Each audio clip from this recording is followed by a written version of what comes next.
নাদিয়া ফার্নিচারের সৌজন্যে আন্তর্জাতিক বাণিজ্য মেলার খবর মেলায় মেলায়।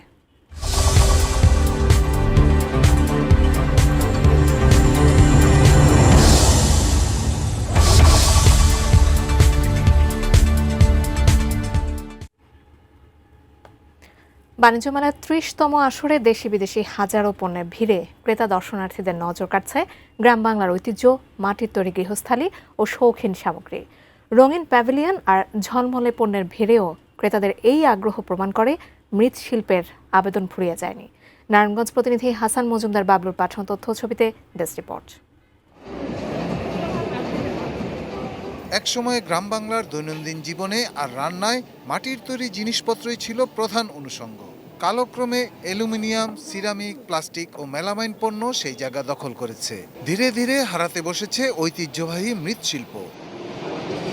এবারের ঢাকা আন্তর্জাতিক বাণিজ্য মেলায় মাটির তৈরি গৃহস্থালী পণ্যের স্টলগুলোতে ক্রেতা দর্শনার্থীদের ভিড় বলছে ঐতিহ্যের আবেদন এখনো হারিয়ে যায়নি। চিরায়ত নকশার এসব পণ্য দেদারসে বিক্রি হচ্ছে। রান্না ও খাওয়া দাওয়ায় ব্যবহৃত হাঁড়ি, গামলা, প্লেট, কাপ, পিরিচ, গ্লাস যেমন মিলছে, তেমনি পাওয়া যাচ্ছে মাটির ফুলদানি, ব্যাংক, ল্যাম্প, পুতুল, শোপিস সহ নানা সামগ্রী।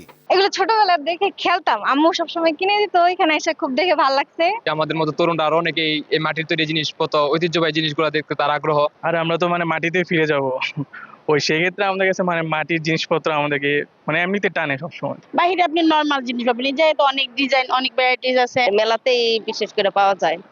এই জিনিসগুলোর দামও সীমিত আছে। বিক্রেতারা বললেন, এবার মেলার শুরু থেকেই মাটির তৈরি পণ্যের বেচাকেনা ভালো। সামনের দিনগুলোতে তা আরো বাড়বে।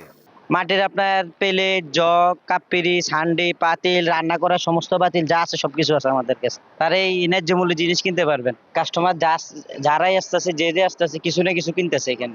Shahidul Rana, desk report, ATN news.